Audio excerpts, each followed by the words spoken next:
읽으신 마태복음 9장 27절에서 31절 말씀을 중심으로 예수님의 기적과 능력 10번째 시간으로 맹인들의 눈을 고쳐주심이라는 제목의 말씀으로 잠시 은혜를 나누겠습니다.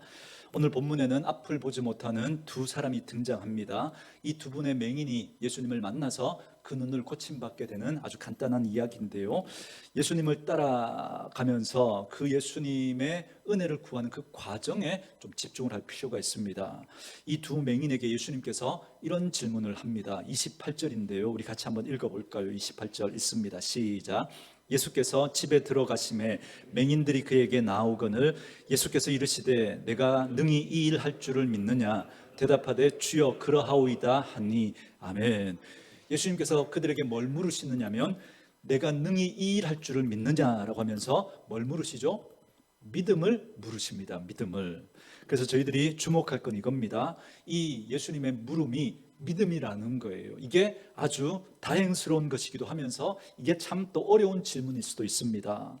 예수님이 우리에게 여러분 믿음을 물으시는 게 아니라 만약에 예수님께서 우리에게 네가 어떤 능력을 가지고 있느냐, 네가 어떤 일을 할 수 있느냐, 뭐 이런 걸 우리가 물으시면서 어떤 예수님의 기준을 딱 제시하면서 그거 통과하면 내가 일 해줄게, 만약에 이렇게 했다면 이건 굉장히 어려운 일 아니겠습니까? 지금 이 소경은 앞을 보지 못하니까 상대적으로 다른 사람들보다 뒤처질 수밖에 없는 사람들입니다.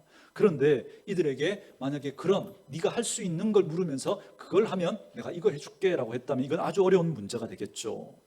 그런데 예수님께서 지금 이들에게 물으시는 게 믿음입니다. 이게 아주 다행스러운 일이면서 또 어떤 면에서는 이게 또 굉장히 어려운 일일 수가 있습니다. 무슨 말인가 싶죠.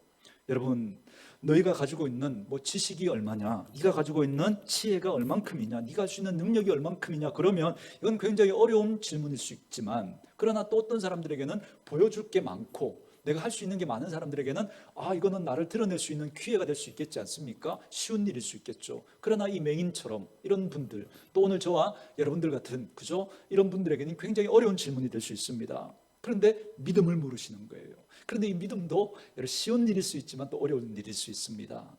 여러분, 이 맹인들처럼 정말 가진 게 없고 할 수 있는 게 없는 그런 사람들이라도 믿는 건 할 수 있잖아요. 믿는 건. 그러니까 아주 다행이고 잘된 일이죠. 그래서 이 맹인들에게는 아주 절호의 기회가 될 수 있는 거예요. 예수님께서 믿음을 물으셨다는 게. 그런데 또 한편으로 여러분, 나는 가진 게 많고 할 수 있는 게 많아요. 그런데 도무지 믿으려고 해도 여러분 믿기지 않는 분들에게 있어서 믿음을 물으신다고 하는 것, 이건 여간 또 어려운 일이 아닐 수 없습니다. 예전에 제가 말씀드렸죠. 어떤 분이 그저 제 교구의 부목사 시절에 손주를 보다가 손주가 이제 암에 걸려서 그 뒤늦게 그걸 발견하고 잃어버렸어요. 그 죄책감에 너무 힘들어하는 그 부모님을 위해서 자녀들이 예수 믿는 분들이어서 이제 교회를 권했고, 그래서 어머니는 너무 이렇게 은혜를 받고 회복이 되는데 이 아버지는 도무지 믿음이 들어가지 않는 거예요. 애를 씁니다. 성경을 3번이나 읽고 성경책을 관련된 서적을 여러 권 읽으시고, 그래서 주일 예배도 빠지지 않고 드리는데, 그런데 도무지 믿겨지지가 않아서 너무 힘든 걸 제가 옆에서 봤거든요. 이게 너무 힘든 것이죠. 차라리 하나님이 내게 좀 돈을 요구하신다든지, 차라리 내게 어떤 시간을 요구하신다든지, 아니면 어디 갔다 오라고 하든지 어떤 미션을 주면서 이걸 하라고 한다면 그건 할 수 있겠는데 도무지 안 믿어지는데, 그런데 우리에게 믿음을 묻는다라고 하면 이건 역시 굉장히 어려운 질문일 수 있는 거죠. 그래서 어찌 보면 이 질문은 너무나 어렵고 힘든 질문이 될 수 있는 겁니다. 그래서 여러분, 우리가 이렇잖아요. 다른 사람들과의 관계에 있어서도 혹은 교회와의 관계에 있어서도 그를 위해서 어떤 일은 해줄 수 있잖아요. 물을 떠다 준다든지 그가 원하는 걸 해줄 수 있잖아요. 근데 이 질문은 아주 쉬운 것일 수도 있지만 또 어려운 것일 수도 있습니다. 이런 거죠. 네가 나를 좋아하느냐, 네가 나를 사랑하느냐. 여러분, 좋아하지 않아도 물 떠주는 건 해줄 수 있거든요. 좋아하지 않아도 그가 원하는 어떤 건 해줄 수 있거든요. 그러나 정말 내가 진정으로 그 사람을 좋아하느냐 사랑하느냐, 이거는 전혀 다른 문제지 않습니까? 이건 하고 안 하고의 문제를 넘어서서 이건 영혼의 문제거든요. 오늘 예수님이 우리에게 뭘 물으시느냐면 믿음을 물으시는 거예요. 이런 거죠. 너희들은 오늘 나에게 예배를 드리느냐? 오케이, 잘한 거죠. 그러나 그 예배를 드린다는 거 말고, 그냥 행위로 드리는 거 말고 진짜 예수님을 믿으면서 예배를 드리고 있냐는 겁니다. 그럴 때 전 믿습니다. 그렇게 말할 수 있겠는가? 오늘 우리가 찬양을 하고 오늘 우리가 교회 일을 하고 또 우리가 하나님과 관계된 어떤 일을 하는데 하나님께서 그 일 때문에 어떤 일을 해주겠다 그렇게 말씀하신다면 좋겠는데, 그런데 주님은 오늘 본문에 보면 이 맹인에게 뭘 물으시는 거예요? 믿음을 물으시는 거죠. 믿음. 그래서 이상한 반응이 생기는 거예요. 난 아무것도 할 수 없다라고 하는 그 사람들에게는 이 말이 여러분 참 다행이고 참 기회가 될 수 있는 거죠. 믿는 건 할 수 있으니까. 그런데 난 할 수 있는 게 많고 실제로 많은 걸 하고 있는 사람들에게는 오히려 이 믿음을 요구하는, 믿음을 물으시는 이것이 그에게 걸림돌이 될 수도 있습니다. 여러분 보세요. 예수님께서 28절에서 내가 능히 이 일 할 줄을 믿느냐 물으시죠. 그리고 예수님이 또 예수님의 그 응답을 여러분 한번 보실까요? 29절 말씀도 보세요. 같이 읽습니다. 시작. 이에 예수께서 그들의 눈을 만지시며 이르시되 너희 무엇대로 되리라? 믿음대로 되리라. 이렇게 말씀합니다. 네가 수고한 대로 되리라. 네가 헌신한 대로 되리라. 네가 노력한 대로 되리라. 여러분 이렇게 말씀하시는 게 아니라 뭐대로 되리라? 믿음대로 되리라.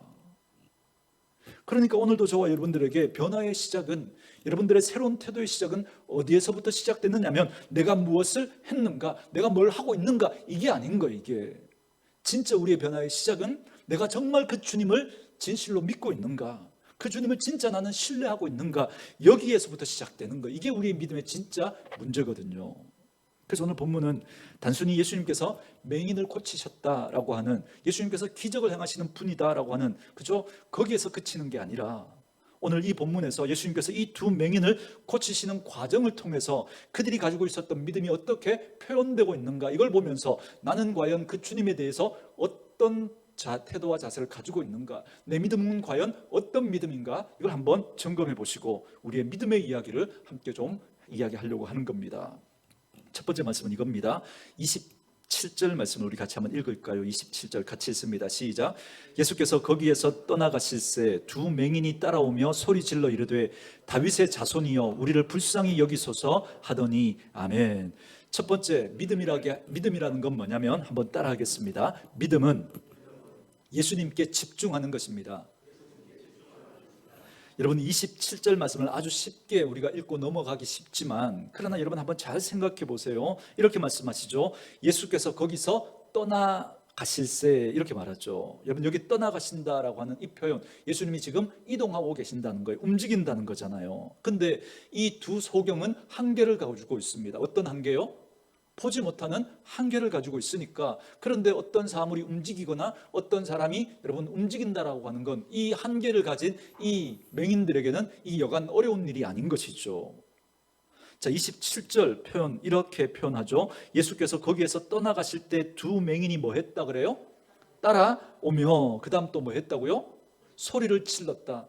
여러분 그냥 우리가 읽고 넘어가기 쉽지만 이 두 사람이 앞을 보지 못한다라는 걸 염두에 두고 그가 따라갔다는 거예요. 그 예수님을, 떠나가시는 예수님을. 그리고 소리를 질렀다는 겁니다. 이걸 여러분 염두에 보시고 여러분 한번 그림을 그려보십시오. 잘 보는 사람들은, 보는데 문제가 없는 사람들은 예수님이 움직이시면, 떠나가시면 어떻게 하면 돼요? 시선을 따라가면서 가면 돼요. 그죠?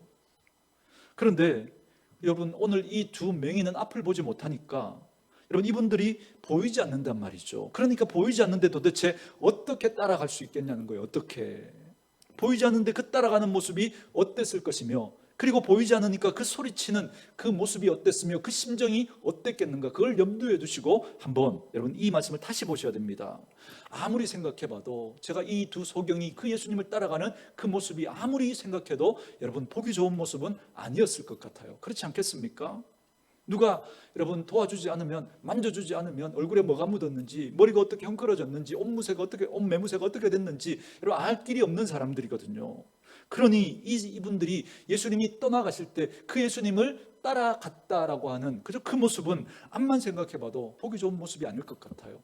엉금엉금, 주춤주춤, 더듬더듬, 아니면 누가 손을 잡고 도와줬다면 그 손을 잡고 쟁걸음으로 따라가면서 여러분 그 모습을 한번 상상해 보세요. 아무리 생각해봐도 보기 좋은 모습은 아니었을 것 같습니다. 자, 그렇다면 지금 이 두 맹인이 예수님을 따라가고 있는 그 모습을 우리의 상상력을 동원해서 한번 그림을 그려가면서 그 모든 이 두 사람의 행위를, 그죠? 한마디로 말하면 여러분 지금 이 두 사람은 예수님께 어떻게 하고 있는 거예요? 모든 신경을 고추 세워서 어떻게 하고 있는 거예요? 집중하고 있는 거죠. 예수님께. 그렇지 않겠습니까?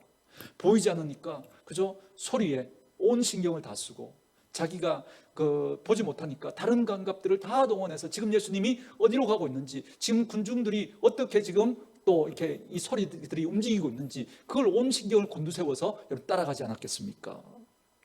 왜요? 예수님의 그 작은 움직임, 그 작은 음성도 놓칠 수가 없는 거예요. 왜요? 그 예수님은 내 문제를 해결해 주실 분이니까. 아니, 그 예수님은 내 영혼의 문제, 내 생명의 문제를 해결해 주실 분이니까. 그러니까 어떻게든 그 예수님 놓칠 수가 없는 거예요.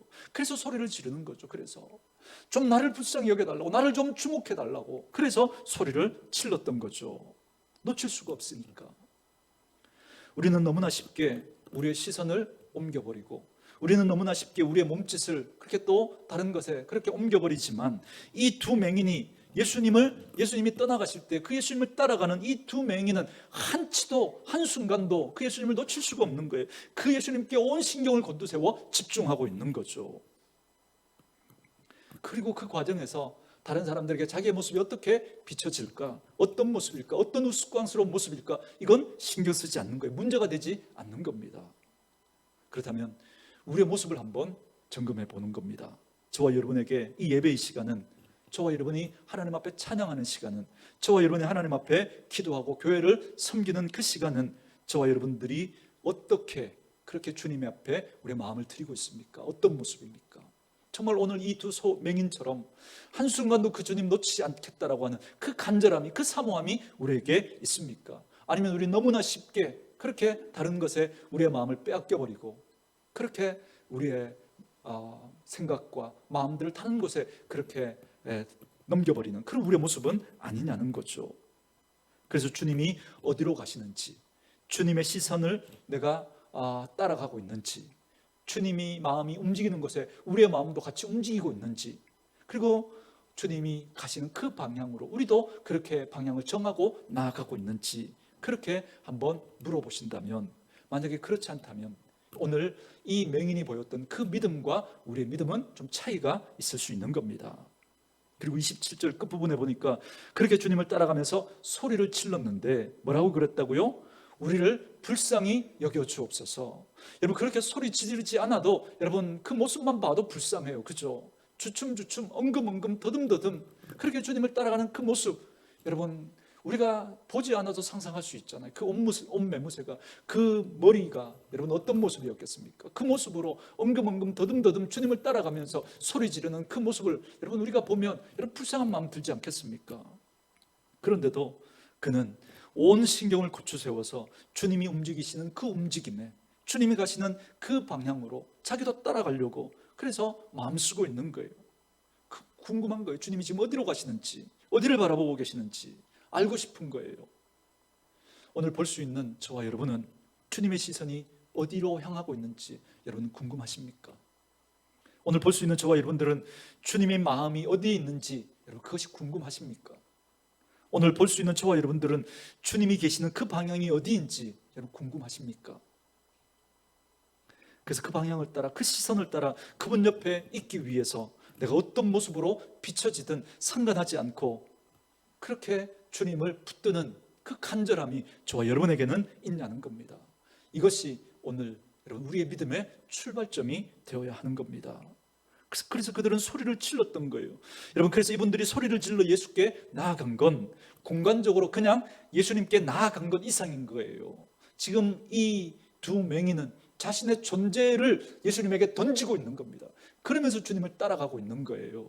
단순히 그 공간에, 주님이 계신 그 공간에 함께 있었다, 이걸 넘어서는 거예요. 자신의 존재 자체가 그 주님에게 지금 다 던져서 그 주님을 따르고 있는 거거든요. 여러분, 예수님 주변에 늘 사람들이 많았잖아요. 예수에 대한 이러저러한 소문을 듣고, 예수님이 귀신을 쫓아냈대, 예수님이 병든 사람을 고쳤대, 그런 소문을 듣고 수많은 사람들이 예수님을 따랐고, 그 예수님 곁에는 항상 많은 무리들이 있었어요. 그러나 오늘 눈을 뜨는 그 믿음의 역사는 오늘 이 두 사람에게만 있었거든요. 그들이 주님 앞에 나아간 건 다른 사람들이 그 주님 앞에 나아간 것과는 달랐던 거예요. 그래서 성경에서 예수님을 만났던 사람들, 그 사람들의 표현을 보면 그들이 예수님께 나아왔다, 나아갔다, 그런 표현들을 계속 쓰고 있습니다. 여러분, 그 중풍병 걸렸던 한 친구를 4명의 친구들이 데리고 그 예수님께 나아가잖아요. 그때 예수님께 데리고 나왔다라는 표현을 성경에 쓰고 있습니다. 12의 혈류병 앓던 그 여인도 마찬가지죠. 예수님께 절하고 예수님 뒤로 와서라고 하면서 그저 예수님께 가까이 나아갔던 그걸 성경은 의도적으로 표현해 주고 있습니다. 그러나 그건 단순히 공간적으로 예수님께 나아갔다는 것이 아니라 자신의 존재를 예수님께 지금 던지고 있는 행위거든요. 그걸 성경은 강조하고 있는 겁니다. 오늘 이 소경도 마찬가지입니다. 이 소경이 예수님을 따랐던 건, 그리고 그 예수님을 불렀던 건 단순히 다른 사람이 호기심에 따랐던 것 그 이상인 거예요. 그 존재 자체를 지금 예수님께 던지고 예수님께 가까이 나아가고 있었던 겁니다. 존재에 나아감입니다. 공간에 함께 있음이 아니라, 공간으로 나아간 것이 아니라 자신의 그 존재를 주님께 던져서 나아가고 있는 거거든요. 그걸 잘 표현해 주는 표현이 시편 62편 8절 말씀입니다. 한번 찾아보실까요? 시편 62편 8절 말씀. 제가 언젠가도 이 시편 62편 8절 말씀을 가지고 여러분들에게 설명을 해드린 적이 있죠. 시편 62편 8절 말씀입니다. 같이 한번 읽어볼까요? 845쪽 6쪽 그 어간입니다. 같이 읽습니다. 시작. 백성들아 실시로 그를 의지하고 그의 앞에 마음을 토하라. 하나님은 우리의 피난처시로다. 아멘. 자, 여기 보면 하나님께 나아가는 그 표현 중에 하나로 뭘 사용하고 있냐면 그의 앞에 뭐 하라? 마음을 토하라. 여러분, 토한다라고 하는 이 표현 여러분 집중하십시오. 여러분, 우리 늘 기도할 때 하나님 앞에 조용히 기도해야 되는가 아니면 큰 소리로 기도해야 되는가 늘 여러분 논쟁이 있죠. 여러분, 어떤 방법을 쓰셔도 상관없습니다. 그리고 한번 잘 생각해 보는 거예요. 나는 정말 그분 앞에 나아가고 싶은 그 마음이 있는가? 그리고 나는 정말 그분 앞에 지금 나아가고 있는가? 그분의 움직임과 그분의 시선과 그분의 방향에 관심이 있는가라고 하는 겁니다. 그냥 이 공간에 그냥 나와 있는 거 말고 내 존재를 주님 앞에 던져서 나는 간절히 그 주님 만나려고 하는 그 사모함이, 그 간절함이 나에게 있는가? 아니면 안 나오면 찜찜하니까, 나와야 되니까, 내 할 도리를 해야 되니까, 그러니까 하나님 앞에 나와 있는 거, 그거 말고요. 정말 내 존재를 던져서 나는 주님 아니면 살아갈 수 없기 때문에 오늘도 그 주님 만나기 위해서 나는 오늘도 이 예배의 자리에, 이 공간에 나왔냐는 거예요. 공간의 그 나옴이 아니라 내 존재를 던져서 주님 앞에 나왔냐는 겁니다. 여러분, 그런 사람이 찬양할 때, 그런 사람이 기도할 때 여러분 그냥 기도할 수 있겠습니까? 토해내는 거예요. 나는 있는 그 간절함을 토해내는 거죠. 그 주님께 나의 존재를 던지는 거거든요. 만약에 그것이 그 주님 앞에 내 존재를 던지는 그 표현이 여러분 조용조용 중얼중얼 그렇게 기도하는 거라면 오케이, 그렇게 하시면 돼요. 그것이 묵상으로 주님 앞에 내 그 존재를 던지는 거라면 여러분 그렇게 하시면 됩니다. 근데 여러분 이렇게 말하죠. 너희는 그 앞에 생각을 토해내라. 이렇게 말하지 않죠. 어떻게 말해요? 마음을 토해내라. 이렇게 말하죠. 여러분, 생각은 자꾸 우리의 머리를 움직이는 겁니다. 머리를. 그죠? 그러나 마음은 내 존재에서 나오는 거예요. 내 존재에서. 내가 울어야지 그렇게 생각한다고 해서 여러분 울어지던가요? 그렇지 않죠. 마음이 여러분 동하면 어떻게 돼요? 울음이 나와요. 울지 않아야지, 안 울어야지 해도 우리 마음이 동하면 어떻게 돼요? 울음이 나오는 거죠. 주체할 수가 없는 거죠. 여러분, 마음이 동해서 하는 것하고 해야지 생각해서 하는 것하고는 이건 여러분 전혀 차원이 다른 문제거든요. 여러분, 옆집 아이가 다른 사람에게 어려움을 당하고 있어요. 그럼 우리는 생각하죠. 112에 신고할까? 아니면 내가 가서 도와줄까? 그러다가 괜히 해코지 당하는 건 아닐까? 뭘 해요? 생각하죠. 만약에 그 아이가 내 아이라면요, 생각하지 않아요. 그냥 뛰쳐가죠. 왜요? 우리 존재를 던지는 거거든요. 이건 마음이 움직이는 거거든요. 그래서 여러분, 내가 할 도리를 해야지, 안 하면 안 되니까 그렇게 하는 것하고 정말 우리의 마음이 동해서 하는 것하고는 여러분 전혀 차원이 다른 거예요. 그래서 내가 뭘 하느냐 안 하느냐 여러분 중요한 게 아니라고 말했죠. 하고도 주님은 여러분 받아들이지 않을 수 있거든요. 여러분, 오늘 이 두 소경은 예수님을 따라가면서 생각한 게 아니에요. 자신의 존재를 던진 거예요. 자신의 존재를. 내가 불쌍히 여겨주소서라고 이렇게 불쌍하게 소리치면 예수님이 날 도와줄 거야, 그렇게 생각해서 그 말을 한 게 아니에요. 저분 놓치면 난 죽으니까, 저분 놓치면 난 살 수 없으니까, 그래서 내 존재를 던져서 지금 그 주님을 붙들려고 하고 있는 거죠. 여러분 제가 지금 무슨 이야기 하는지 이해되십니까? 놓칠 수 없는 거죠. 그 마음을 토해내고 있는 겁니다. 그가 할 수 있는 방법으로. 저는 그래서 이렇게 간단하게 먼저 알려드리고 싶습니다. 혹시 여러분 중에 소리 질러 기도하지 않는 분이 계시다면 이 말씀 듣고 꼭 한번 해보십시오. 여러분 우리가 한 달에 2번씩 연합 구역 예배로 기도회로 모이잖아요. 그때는 제가 제일 크게 소리 지릅니다. 제 소리에 묻혀서 여러분 소리 내도 옆 사람 안 들리게 할 수 있도록. 저도 성대가 약해서 그렇게 하고 나면 목이 금방 가요. 그렇지만 여러분 그렇게 기도하시라고, 한번 따라해 보시라고. 여러분 처음 예수 믿는 분일수록 그렇게 해보셔야 됩니다. 여러분 나는 간절함을 그렇게 한번 토해내 보는 거죠. 새벽에 여러분 또 음악을 틀어드리잖아요. 새벽에 오셔서 한번 그렇게 토해내 보는 거예요. 그렇게 하나님 앞에 내 존재를 던지는 거예요. 그걸 오늘 본문에서 예수님께서 어떻게 표현하고 있냐면, 그죠? 그 맹인이 예수님께 나와 소리 질렀다라는 걸로 표현하고 있습니다. 예수님께 온 마음을, 온 신경을 집중해서 그렇게 그 믿음을 표현하고 있는 거거든요. 저 우리 사랑하는 오늘 교회 식구들이 매 주일마다, 그리고 아니면 여러분 스스로 하나님 앞에 또 기도의 시간이든 예배의 시간이든 그 시간에 나는 어떤 모습으로 하나님 앞에 나아가고 있는가 한번 점검해 보시고, 나는 주님께 집중하고 있는지, 나는 어떤 일이 있어도 그 주님 놓치지 않겠다라고 하는 그 간절함이 내게는 있는지, 그래서 다른 사람의 그 시선 상관하지 않고 다른 사람이 날 어떻게 생각하든 그 모습이 우스꽝스러운 모습이든 여러분 거기에 여러분 마음 쓰지 않고 나는 꼭 주님 만나야 되겠다라고 하는 그 마음으로 주님 붙드는, 주님께 집중하는 저와 여러분 될 수 있기를 주의 이름으로 축원합니다. 두 번째 말씀은 이겁니다. 다시 본문으로 돌아오셔서 27절, 28절 우리 같이 읽겠습니다. 같이 읽습니다. 시작. 예수께서 거기에서 떠나가실새 두 맹인이 따라오며 소리질러 이르되 다윗의 자손이여 우리를 불쌍히 여기소서 하더니 예수께서 집에 들어가심에 맹인들이 그에게 나아오거늘 예수께서 이르시되 내가 능히 이 일 할 줄을 믿느냐 대답하되 주여 그러하오이다 하니. 아멘. 저희가 나눌 두 번째 믿음이라고 하는 건 뭐냐면, 또 한번 따라 할까요? 믿음이란 예수님에 대한 나의 고백입니다. 여러분 이게 무슨 말이냐면, 만약에 여러분에게 누가 예수님은 누구냐고 물으시면 여러분은 예수님이 누구라고 그렇게 대답하시겠습니까? 지금 이 두 맹인이 예수님이 누구이신가에 대해서 뭐라고 고백하느냐면 이렇게 말하죠. 다윗의 자손이요. 그리고 예수님이 그들에게 너희들은 내가 이 일 할 줄을 믿느냐 이렇게 물으니까 뭐라고 그래요? 주여 그러하오이다 이렇게 대답합니다. 그러니까 이 두 맹인이 가지고 있었던 예수님에 대한 인식이 두 가지입니다. 하나는 뭐예요?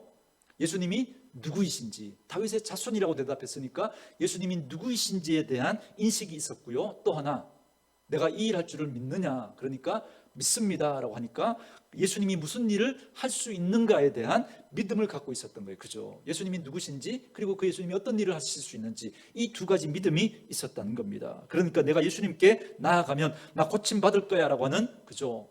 이 내 쪽의 이야기가 아니라, 여러분 우리의 믿음이 그냥 내 쪽의 이야기만 가지고 있으면 이걸 뭐라 그럽니까? 자기 확신이라 그럽니다. 여러분 자기 확신은 믿음이 아니에요.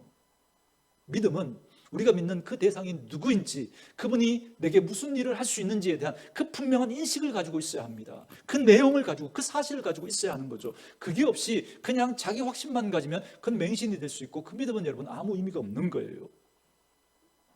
내 쪽에 대한 그저 이야기가 아니라 누구 쪽의 이야기요?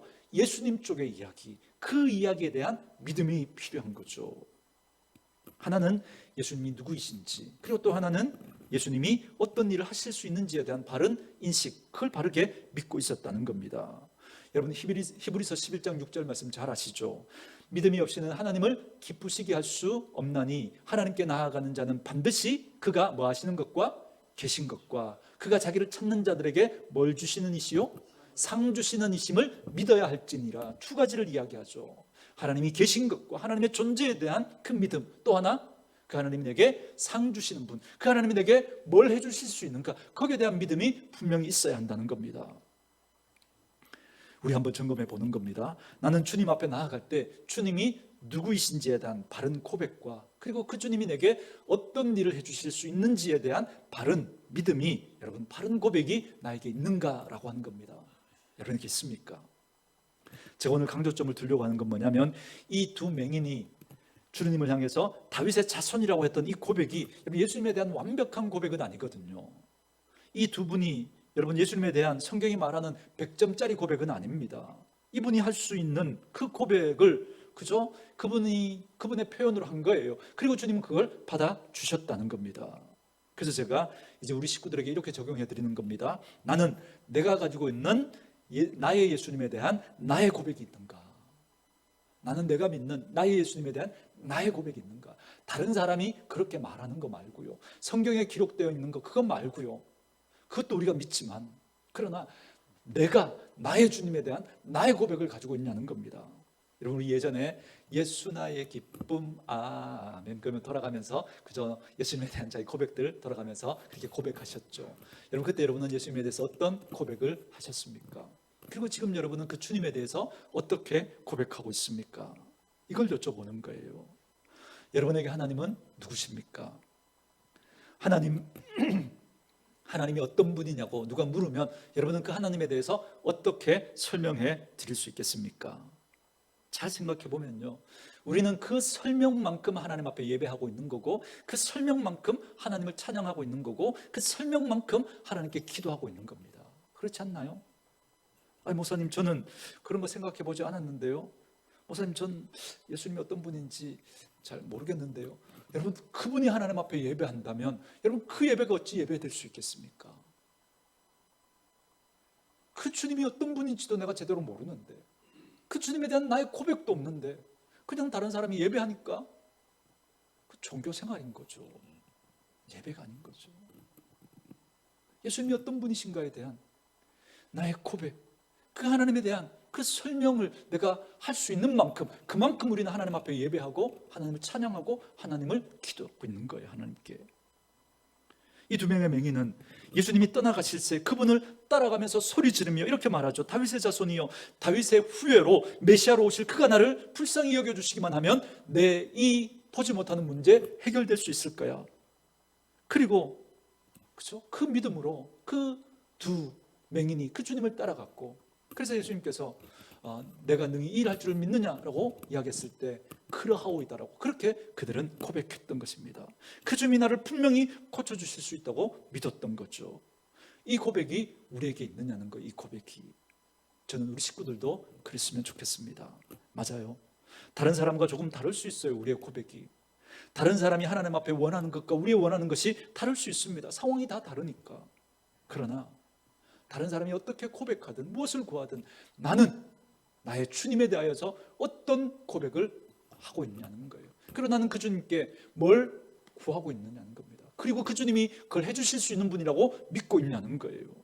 전 저와 여러분에게 이 믿음이 있기를 주의 이름으로 축원합니다. 이 두 맹인이 있었던 그 자리에도 여러분 수많은 사람들이 예수님이 이 일을 행하셨대, 예수님은 이렇게 하신대 저렇게 하신대 소문을 듣고 그 자리에 나왔단 말이죠. 그러나 그 사람들에게는 그런 일이 일어나지 않았습니다. 딱 두 사람, 이 사람에게만 여러분 이런 보지 못하는 이들이 보는 그 일들이 생겨난 거예요. 여러분 예수님에 대한 바른 고백, 예수님이 누구신지, 그분이고 그분이 내게 어떤 일을 해주실 수 있는지에 대한 바른 고백이 있고, 그리고 그 예수님께 자신의 존재를 던지는 그 간절한 그 사모함이 있었던 이 두 사람에게 이런 일이 있었다는 겁니다. 저는 저와 여러분에게 이 믿음이, 그리고 이 간절함이, 그래서 그 주님 앞에 내 존재를 던져서 주님 앞에 나아가는 그런 사모함이 저와 여러분에게 있기를 주의 이름으로 축원합니다. 그리고 여러분 잘 생각해 보면 우리 주변에 예수님을 만났던 사람들, 또 그리고 우리가 예전에 또 주님의 어떤 역사를 경험했을 때를 보면 여러분 그분들이 그저 그때 그 주님 앞에 그 고백했던 자기만의 예수님에 대한 고백이 있거든요. 그리고 그 예수님의 능력에 대한 그죠? 그 믿음이 그들에게 있었던 거예요. 그럴 때 주님이 역사하셨던 거죠. 그래서 저는 매주 주님 앞에 나올 때마다 여러분들이 바른 믿음을 가지고 그 주님을 만나야 내 문제가 해결될 수 있다라고 하는 그 사모함을 가지고 주님 앞에 내 존재를 던져 나오는, 단순히 이 공간 안에 그냥 나온 게 아니라 주일이니까 내가 내 할 도리를 해야 되니까 그래서 나온 거 말고요, 정말 주님이 내 문제에 대하여서 정말 이 문제를 해결해 주실 수 있는 분이니까 나는 그 주님 만나야 살 수 있으니까 그래서 나는 오늘도 그 주님 놓칠 수 없다라고 하는 그 사모함으로 주님 앞에 나오는 은혜가 있기를 주의 이름으로 축원합니다. 그런 분들이 하나님의 만지심을 경험하게 될 줄 믿습니다. 마지막 세 번째는 이겁니다. 우리 28절부터 31절까지 우리 또 한번 읽죠. 28절부터 우리 같이 읽습니다. 시작. 예수께서 집에 들어가심에 맹인들이 그에게 나오거늘 예수께서 이르시되 내가 능히 이 일할 줄을 믿느냐 대답하되 주여 그러하오이다 하니 이에 예수께서 그들의 눈을 만지시며 이르시되 너희 믿음대로 되라 하시니 그 눈들이 밝아진지라. 예수께서 엄히 경고하시되 삼가 아무에게도 알리지 말라 하셨으나 그들이 나가서 예수의 소문을 그 온 땅에 퍼뜨리니라. 아멘. 마지막 세 번째는 이겁니다. 또 한번 따라 할까요? 믿음은 예수님께 받는 것으로 마무리됩니다. 저는 아무리 달리 생각하려고 해도 저와 여러분의 믿음의 삶의 목적은 뭐냐면 예수님께 받는 것입니다. 그리고 우리는 받아야 삽니다. 왜 그러냐면 현상적으로도 그렇고 성경적으로도 그렇고 주님께 받아야 사람이 달라지지, 여러분 달라졌기 때문에 주님께 받아들여지는 사람은 한 사람도 없습니다. 여러분 그렇지 않나요? 여러분 그런데 우리가 자꾸 믿음의 연수가 이렇게 늘어나면서 그리고 우리의 직분이 높아지면서 혹은 믿음의 지식이 자꾸 이렇게 쌓이면서 자꾸 우리의 패턴이 어떤 패턴으로 바뀌느냐면 주님께 받아야 산다라고 하는 이 패턴에서 주님께 자꾸 뭘 드리려고 하는 그 패턴으로 바뀌는 거예요. 주님께 드려야 한다는 걸로 바뀝니다. 저는 이게 너무 안타까운 거예요. 그리고 이걸 더 고차원적이고 더 성숙한 믿음으로 그렇게 생각합니다. 여러분들이 주님 앞에 드리려고 하는 그 마음을 제가 부정하는 것 아닙니다. 그건 너무 귀한 거죠. 그러나 여러분 절대 속지 마셔야 됩니다. 저와 여러분이 과거에도 그랬고 지금도 그렇고 앞으로도 그렇고 저와 여러분이 주님께 받는 게 없잖아요. 그럼 우리는 조금도 안 바뀌어요. 조금도. 바뀐 것 같죠? 금방 되돌아갈 거예요. 여러분 연말이 되면 늘 여러분이 또 하나님 앞에서 한 해를 돌아보면서 느끼는 생각이 뭐예요? 연초에 그렇게 결심했는데 바뀐 건 아무것도 없고 또 이 모습이다. 그렇죠? 또 후회와 아쉬움이 남지 않습니까? 우리 신앙의 패턴 늘 그랬잖아요. 내가 주님 앞에 믿음으로 살아야지, 이렇게 살아야지 결단했어요. 바뀐 것 같았어요. 그런데 얼마 못 가지 않고 또 제자리로 돌아와 있는 내 모습. 그래서 또 결단하고 바뀐 것 같았는데 또 역시 제자리 돌아와 있는 거예요. 그래서 제가 말씀드렸죠. 여러분 예전에 믿음이 좋았는데 요즘은 믿음이 못하다고, 떨어졌다고. 믿음이 예전에 이렇게 좋았는데, 저번에 예전에 믿음이 이렇게 좋았는데 요즘은 믿음이 떨어졌다고. 믿음이 좋았다가 떨어진 걸까요? 원래 안 좋았는데 좋은 것처럼 보였는 걸까요? 좋은 것처럼 보였던 거죠. 그때는 문제가 없었거든요. 그런데 안 좋은 상황이 생기니까, 그런 문제가 생기니까 우리 원래 모습으로 돌아간 거예요. 원래 모습으로.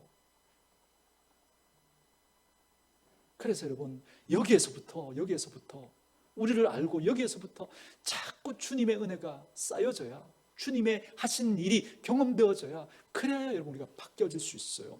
받아야 바뀌어진다니까요. 받아야. 그런데 우리가 예수님께 은혜를 받고 믿음 생활 시작했어요. 교회 생활 시작했어요. 그렇게 예수를 믿게 됐어요. 그런데 어느 순간 시간이 지나면서 받는 걸 놓쳐버리는 거예요. 받는 걸. 받지 않고 자꾸 드리려고 하는 거예요. 드리려고. 그래서 받고 드리면서 내가 뭔가 달라진 것 같죠. 잘하고 있는 것 같죠. 그러나 한순간에 여러분 되돌아온다니까요. 한순간에 받은 거 없이 내가 한 건. 그래서 여러분 부부싸움 할 때 우리가 늘 하는 소리가 뭡니까? 내가 네한테 어떻게 했는데 네가 나한테 이럴 수 있냐고. 그러면 상대가 뭐라고 해요? 누가 하라 그랬냐 그러잖아요. 그러면 뭐라고? 뭐 그러면서 그죠? 보세요. 어떤 사람이 부부싸움을 해요? 나는 받은 게 없고 해준 것만 있는 사람들. 그죠? 받은 거 없고 나는 네한테 이렇게 했는데 받은 사람은요 그렇게 하지 않아요. 생각으로 하는 게 아니라 뭘로 한다고요? 마음으로 하니까. 하고도 늘 미안한 거예요. 하고도. 그래서 여러분 주님 앞에 정말 은혜 받은 사람들, 그래서 주님을 위해서 헌신했던 사람들이 하고 난 다음에도 하는 이야기가 뭐죠? 하는 이야기가 나는 무익한 종이라. 내가 아니었으면 더 잘했을 텐데, 더 좋게 됐을 텐데, 내가 해서 하나님 이것밖에 아닙니다. 그 마음이잖아요. 그래서 늘 죄송한 거잖아요. 그런데 자기가 한 사람은, 다른 사람이 안 알아주면 섭섭한 거예요. 안 알아주니까 속상한 거예요. 여러분 보세요. 지금 오늘 이 맹인들을 향해서 예수님이 그렇게 그들을 고쳐주시고 난 다음에 뭐라고 그래요? 어디 가서 절대로 얘기하지 말라 그러죠. 30절 보세요. 그 눈들이 밝아진지라 예수께서 어떻게 해요? 엄히 경고하시되. 그냥 그저 한 소리가 아니에요. 내가 뭐 하지 말라 그래도 또 가서 할 거니까 그래도 내가 하지 말라고 이렇게 말해야 좀 겸손해 보이고. 여러분, 그래서 하는 이야기가 아니에요. 어떤 투로 이야기해요? 엄히 경고하사 절대 이야기하지 말라고 그렇게 주님이 이야기하십니다. 그런데 질문요, 여러분, 이분들이 나가서 여러분 이야기했을까요, 안 했을까요? 했죠. 예수의 소문을 퍼뜨린지라. 왜 했을까요? 예수님 말씀 일부러 불순종하려고, 그죠? 예수님 골탕 먹이려고, 하지 말라 그랬는데 골탕 먹이려고 여러분 그렇게 소문 냈나요? 아니죠. 뭐 때문에요? 마음이 움직이는 거예요. 마음이 견딜 수가 없는 거예요. 받고 나니까 이 마음이 움직이니까 안 할 수가 없는 거예요. 안 할 수. 그래서 여러분, 전도는 의무로 하는 게 아니에요. 우리 존재로 하는, 마음으로 하는 거죠.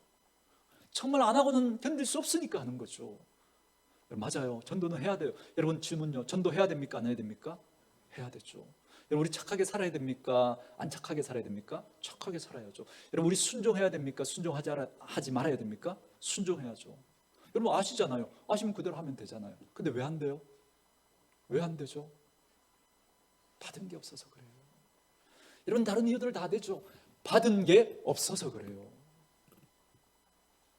받은 게 없어서 그래요. 받잖아요. 안 할 수 없는 거예요. 그래서 여러분, 우리 그 교회 새로 오신 분들 있잖아요, 그죠? 그런 분들이 하시는 이야기가, 우리 교회 오신 분들, 우리 담임 목사님 제가, 그죠? 막 이렇게 안 쪼으니까 좋대요. 여러분, 제가 여러분들에게 절대 쪼우지 않잖아요, 그죠? 오시면 막 일하려고 그런 분들 보면, 그죠? 제가 하지 말라고 제가 막 말려요. 그냥 좀 은혜 받으시고 나중에 하시라고 제가 말리거든요. 그래서 너무 편하고 좋다는 거예요. 그래서 그런데 정말 진짜 우리가 부러워해야 될 건 뭐냐면요, 진짜 부러워해야 될 건 뭐냐면, 오늘 이 맹인은 하지 말라고 하는데도, 그렇죠? 가서 예수를 전한 거예요. 그게 우리에게 있냐는 거예요. 그 마음이 우리에게 있냐는 거예요. 여러분, 그게 약 올라야 되고 그게 속상해야 돼요. 이 맹인에게는 그게 있는데, 하지 말라고 해도, 그렇죠? 정말 안 하고는 견딜 수 없는 그 마음이 있는데, 저 여러분에게 그게 있냐는 거예요. 안 하니까 좋다는 거예요. 안 하니까. 여러분, 오히려 약 올라야 되는 거 아니에요? 오히려 속상해야 되는 거 아니에요? 받고 있지 못하다는 거거든요. 전 사랑하는 우리 온누리교회 식구들이 매 예배 때마다, 그리고 기도할 때마다 주님께서 주시는 그 은혜를 받고 경험하고 돌아가는 분들 되시길 주의 이름으로 축원합니다. 여러분, 어떨 때는 찬양의 가사말 하나 때문에 우리가 여러분 은혜 받잖아요, 그죠? 오늘도 불렀던 그 찬양 정말 은혜 되잖아요, 그죠? 어떨 때는 설교 중에 한 단어 때문에 여러분 은혜 받고 돌아갈 때도 있다니까요. 한 단어 때문에, 그 가사 하나 때문에, 한 절 때문에, 그 단어 하나 때문에 눈물이 나서 참을 수가 없고 벅차오르는 그 감동을 견딜 수가 없다고 여러분, 우리 이런 얘기 해야 되지 않겠습니까? 그것이 여러분 얼만큼 영향을 그렇게 줄 수 있을지 모르겠지만, 그러나 그 울림이, 그 감동이, 그 떨림이, 그 따뜻함이, 그 만지심이 우리를 조금씩 바꾸어 갈 거거든요. 그리고 끝내 아름다운 모습으로 우리를 만들어 내실 거거든요. 그래서 전 매주일 우리 예배가 우리 성도님들을 하나님이 만지시는 그런 손길이 경험되어지는 그런 예배 될 수 있기를 원합니다. 하나님 앞에 드려야 한다라고 하는 그 마음 너무 귀하죠. 그러나 나는 정말 받은 것이 있어서 의무감이 아니라, 해야 되기 때문이 아니라, 정말 견딜 수 없는 그 마음으로 그렇게 나는 하고 있는가 점검하시고, 저는 저와 여러분들이 그런 분들 되어줄 수 있기를 주님의 이름으로 축원합니다. 저 여러분들이 처음 예수 믿게 될 때 우리 그 마음으로 예수 믿게 된 것 아닙니까? 받은 은혜가 너무 좋아서. 그런데 지금도 받고 계신가요? 지금도 정말 좋아서 그 일을 하고 계신가요? 해야 되니까, 내가 안 하면 안 되니까, 장로가 됐으니까, 권사가 됐으니까. 그래서 교회들이 여러분 어떻게 하나요? 장로가 되면, 권사가 되면 당연히 해야 되지, 왜 공예배 안 나오냐고, 권사가 돼서 왜 봉사 안 하냐고 늘 그렇게 하잖아요. 그러니까 그분들이 어떻게 해요? 받은 것 없이 하니까 어떤 생각이 들까요? 본전 생각이 나는 거죠. 보상 심리가 생기는 거죠. 나는 했는데 니는 왜 안 하냐는 거예요. 그래서 여러분, 식당에 가면 주방 공기가 제일 세잖아요, 그죠? 권사님들 돌아가면서 막 돌리고 시키는데 요즘 젊은 사람들은 안 한다고, 그죠? 예전에 제 있던 교회 그랬어요. 국자 들고 대장 권사님, 담당 대장 권사님 딱 서가 있어요, 이렇게. 그래서 거기서 상처받고 가는 사람들이 얼마나 많죠. 나는 하는데 왜 안 하는 거예요? 저는 우리 교회가 그렇게 되지 않기를 정말 간절하게 기도합니다. 그래야 받아야 돼요. 받아야 여러분 감사함으로 하거든요. 감사함으로. 편하죠. 목회자로. 이번에 권사님 되셨으니까 일하세요. 딱딱 맡기고. 그렇게 하면 돌아가요. 잘 돌아가는 것 같죠. 그러나 반드시 문제가 생겨요. 반드시. 받은 것이 없이 하면 반드시 문제가 생기는 거예요. 반드시.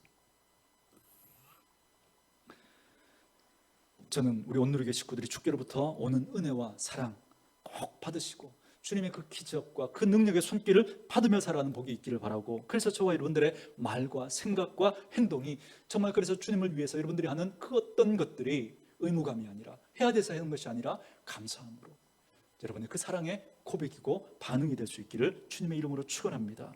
그럴 때 우리 온누리교회가 더 아름다운 교회로 세워지지 않겠습니까?